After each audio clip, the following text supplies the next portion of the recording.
Hi guys, welcome back to Hear Our Voices. Thank you for coming back for part two. I hope you enjoy yourself. Get a snack and sit on back, or go clean if you want to, or listen to this while you're going to work in your car. I hope you're enjoying the videos, and follow us on YouTube. The link should be down below. Follow us on Facebook, Instagram, and Twitter. We are very active on those platforms. We are posting constantly. Also, if you're a person with lived experience, or if you're a person who has resources for people with lived experience, with who are homeless, but technically lived experience also, that definitely leave your information down below or DM us. Thank you. Bye. In your opinion, if you could change some things about your situation, what would you like to change to probably make it a better, time or experience for you and your family? Um, right now or back then? Back then. If I could have changed one thing, I would have probably changed the locks when I was still living there and told my ex-husband to never come back in. I was so afraid of him. And I was so afraid of like ruining my kids, by violence or whatever, which is really stupid because in the long run, you got to protect yourself, Right. You got to stand up for what you need. And I didn't. I was too scared. I was very scared of the judges and the court system. I should have just demanded. I should have made a fuss about being back in my home or something, or getting my egg. Honestly, I wish I'd known back then about like housing advocacy, because maybe I would have been able to get the help that I needed already back then, instead of still suffering to this day with housing insecurity. Think about it. In 2015, a random judge made me homeless, and I'm still suffering from it until this day, and it's 2022. That's crazy. That's surprising though that the judge didn't say, "Oh, you can stay there with your child," because most judges side with the mother. I'm not saying that's always going to be the right thing, but most times they do side with the mother about these situations because they think no, most times, no, that's a myth. Actually, most judges don't side with the mother; they side with the person who has more strength and more money. You think so? I know so. The court system is not. The court system is an abuser's paradise. And it's not a place for abused people to go to be honest. Because you're so depleted, at least in my experience, and I've heard many other people also. You're so downtrodden already, you have absolutely no chance. You have to be of extreme sound mind to go to the court system and win a case. And I was not. I was in such turmoil. I was terrified. I was in great distress about losing my kids. We had a very terrible situation. We were supervised for 4 years with absolutely no reason. None. Got it. I can't say if that's true or not. I don't have the statistics to go for it. I deal with numbers more. Yeah, if you do some research, you'll start to see. It's not so much about the court sides with the mother. It's not like that at all. That's interesting. But aside from that, as you said, you would change the locks. Do you think, is your case a DV case? That's it. From what I understand, that's what it seems like it's about. Yeah. Okay. So did you have any police reports when you was going into, before you went to court or anything like that? Or you didn't file any police reports? I had some police reports, maybe when I was already in the court system. Okay. Not before, I don't think. And you weren't able to use that? Or because already was in the court system, it didn't matter? I believe we did use that, but it doesn't really matter. I'm telling you, it's a strange place, the court system, when you're an abused person. They just, it's a very strange place. They call you crazy when you're accusing someone of anything. It's a strange place. You have to be extremely, you have to be very strong emotionally. Otherwise, they will destroy you even more than you already are. That was my experience, and I've talked to many different people who are in DV cases, and also, especially difference of religion. I've also found that to be very difficult. Judges side with a religious side often. Yeah. That's so. There's some things that need to be changed, and if that's the case, it's very. I believe. I'm not gonna say. I can say for a fact, a lot of people don't believe abused people sometimes if they don't see bruises. People think that only you have to get hit, but to me, is you have to get you is hitting is the way you talk to a person, because after a while, people say words shouldn't hurt you, but after a while, it gets to your brain, and that could really break you down as a person. You know what I'm saying? Yeah. So because of that, I think that's why. Yeah. So I used it's to think hard. that. Yeah. Well, he's not hitting me. I used to think that for a long time. I didn't do anything because he was not hitting me, but it was, I, I can't even think about those times, honestly, when I was living with him. It was really horrible. And I was afraid of him, because I don't know. How was I going to get out? How was I going to get away? I was just afraid. So guys, anybody who's listening, I know New Destiny does with domestic violence. I want to say Safe Horizon deals with domestic violence victims. Path has the Nova program. And these are things people have used.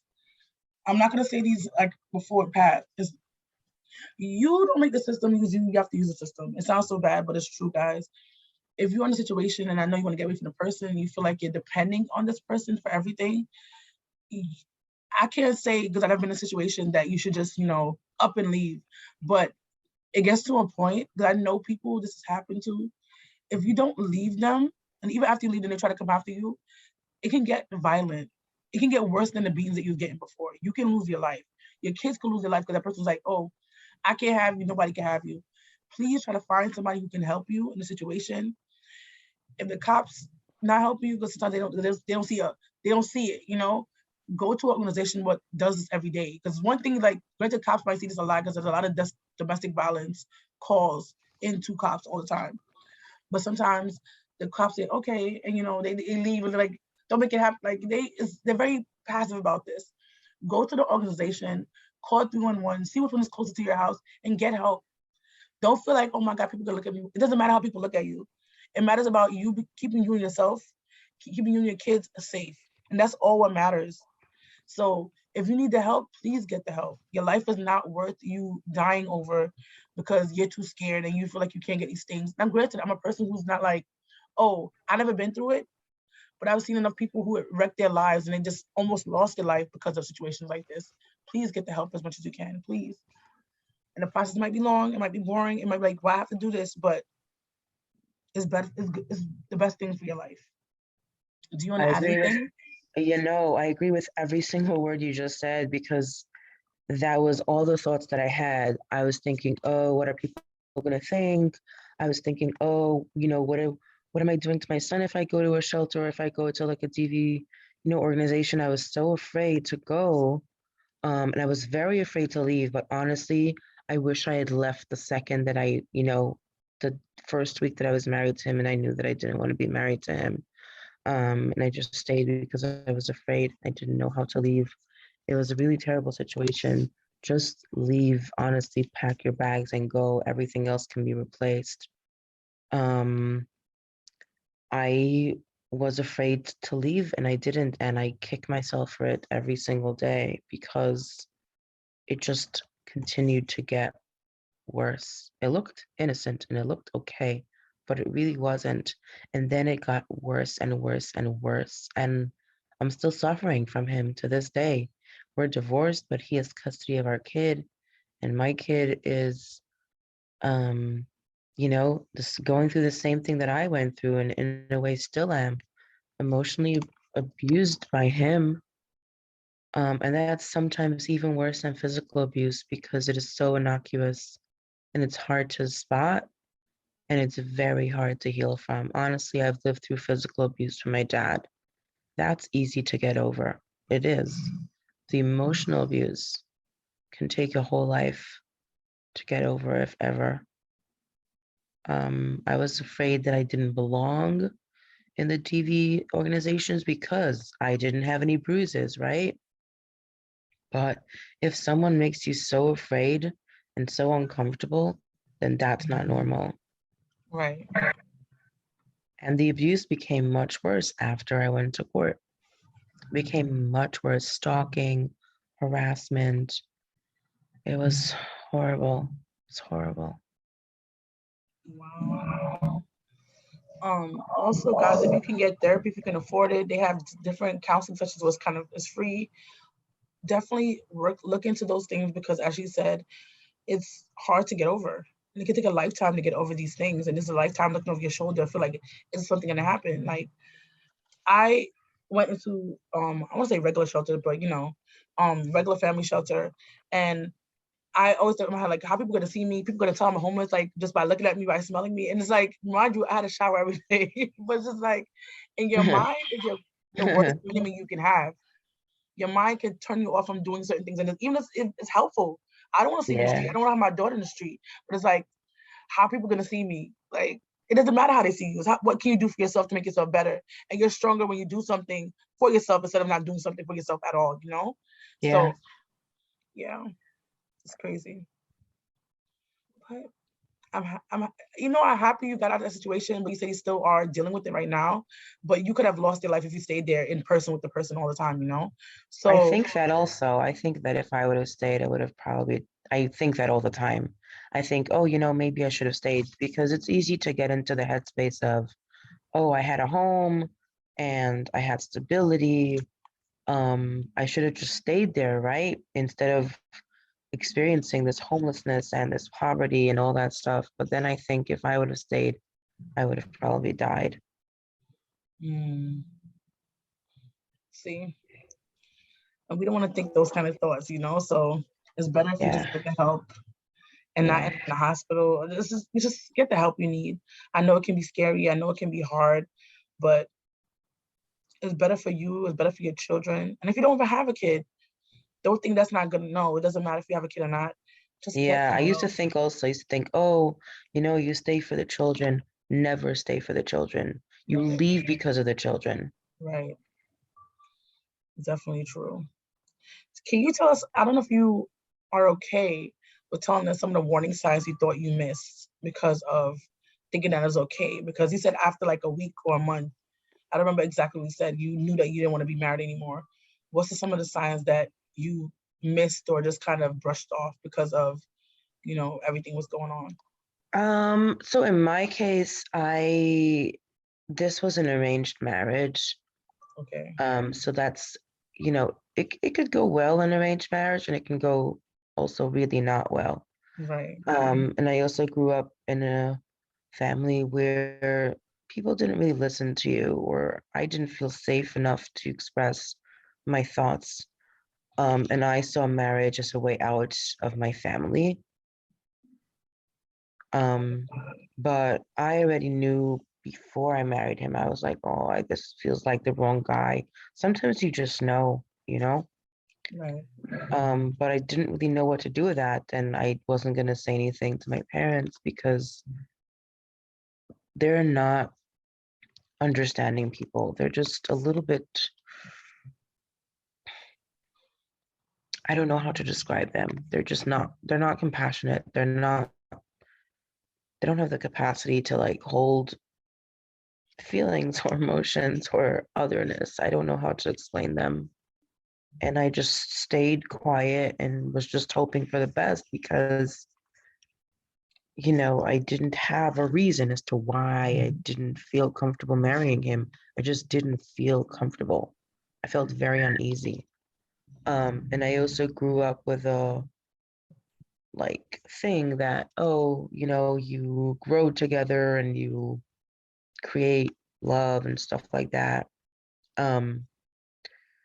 Which can be true for people, but I think I would advise young people, if something doesn't feel right, just take a step back. Right. Because that was a sign for me to not go through with it. I did not want to get married. I dreaded my wedding day.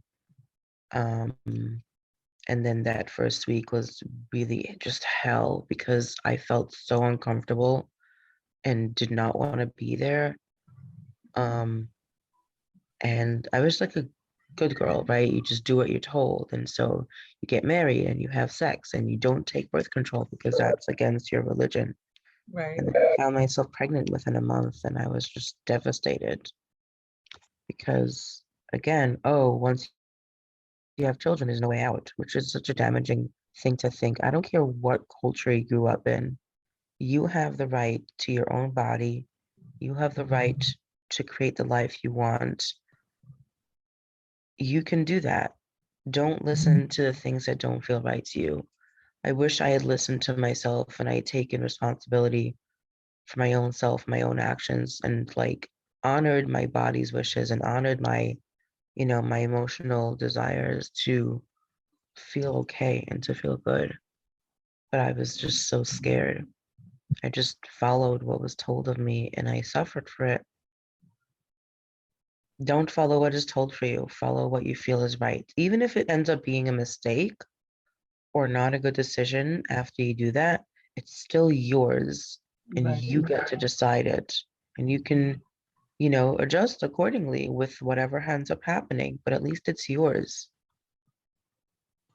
That's definitely true. That's definitely true. So I heard you talking before. You do art. I want to say homeless art. I don't know if that's even correct, but I know you do art. Yeah, I do art. Not homeless art. I'm still very much new at it, experimenting and dare I say hiding. I have stacks and stacks of like canvases and then sketchbooks and creations and stuff like that. I'm just trying to get my degree in arts, considering going to art school, but it is so expensive and I don't want to take out a loan. Honestly, I'm trying to find a scholarship big enough that could fund it or, something like that so I can do it peacefully. Going Right. to school while being poor is so difficult. It is. It is so difficult because if you're working and going to school, it is true hell, honestly. It is hell because you can't really put yourself into your studies. It's hard when you need to work because your mind is elsewhere. Also, if you're, a parent, your mind is halfway not there because you're with your kid and you're taking care of them, and that's your first priority usually. But I could stomach, I could be okay being a parent and going to school, but also needing to work just takes away a lot. I've experienced going to school while not working and working, and it's a different experience completely. Um, I I'm doing an art degree because I consider it as part of my own healing process. Working with color and with paints and just being creative just makes me happy. And very little makes me happy these days. Um, Eventually, I do want to create a business out of it for sure. I want to sell my work and I want to put my prints on like either fabric or, ready-made stuff like um just like items, like pillows and stuff like that. Right. Aside from on canvases to hang on the wall. I'm very into like I don't know how to describe it, but like putting color on paper or marks on paper and then kind of combining them in Photoshop, right? and then you have like a print. It's very cool. It's very fun. It's like magical. I don't have any specific medium that I work with. I've done pastels and I've done paint and I've done water marbling and I've done charcoal and I've done markers. Markers is my favorite one to work with because it is the easiest to access. Yeah. Yeah, like especially when I'm feeling super stressed or low energy, markers is nothing. It's just you put in your hand and there's color and you can create so many different things with it. There's no setup, there's nothing to wash afterwards. So I like markers, it's very cool. I do want to do something meaningful with my art eventually, but I don't really know yet what. I know that I've heard of artists that have worked with homeless people in homeless shelters. And I think that's cool. I think people in homeless shelters are dealing with so much darkness, I think, um, with very little outlet to joy. Um, I think that's a cool thing to like create space for that. Maybe even decorate, their surroundings. That would be cool. But I think we need to, at the same time or even before, just make sure that the homeless shelters are a space where you can feel safe enough to do that. And there's space for it to do that. If you're just living in a tiny little cubicle and there's no anything there, it's harder to do. But it's possible. I think it's possible wherever you are to bring some joy and color into your life, especially if it's provided to you. A lot of times you don't do the things that you want to do because it's too hard to get, right? Right. But, if it's offered and it's made accessible to you, who knows what could happen? So many great things. That's true. So I think one thing I got out of that is that find a passion, find something to kind of almost put your mind off of, and like not to avoid everything, but it's good to have an outlet to kind of put yourself out there. Use it as like therapy. You should talk to a person, but also find something hands-on that you can do to kind of help you out, in a way. So I think that's definitely good that you do that and it kind of help you out because you say you're still struggling with these things that's happening to you, but this is a way to kind of, help you out of it a little bit. Yeah, it's Yeah. definitely not to avoid because you can't avoid it, but it gives you like a reprieve. I think, for some people it's running, for other people it's journaling, for other people it's music. Um, Art is that for me, I think, it's very strange because it takes you out of whatever it is you're thinking or feeling and it puts you in a whole different space, even if it's only for 5 minutes or 10 minutes. And sometimes it's for an hour and it's healing. That's true. Do you have any last words for the people who are listening right now? It depends who is listening, for people who are going through this, for people who are going through homelessness. My heart goes out to you and keep asking for help, keep asking for help in fixing the situation. And I hope that things get better. I really do. For people who have the privilege of being housed and have the privilege of having successful, income, think about the world that you want to live in. Do you want to live in a world where there are people suffering? And, the world, the more successful people we have in it, the better experience we have, right? So I look at it as I want to help people be their best self because then we all have a good time. Right. We create safety, there's less crime, there's less sickness. If people are doing well emotionally and physically, the world is a better place. If you have the ability to help foster that, and I encourage you to foster making sure that the people around you, whether you know them or not, are doing well, because that will help everyone, not just themselves. It's just how it is. And if by chance there's a government official listening to this, housing housing should be a top priority. It's just when people are housed, they're just better members of society. They have more ability to contribute to society. There's less illness and there's less crime.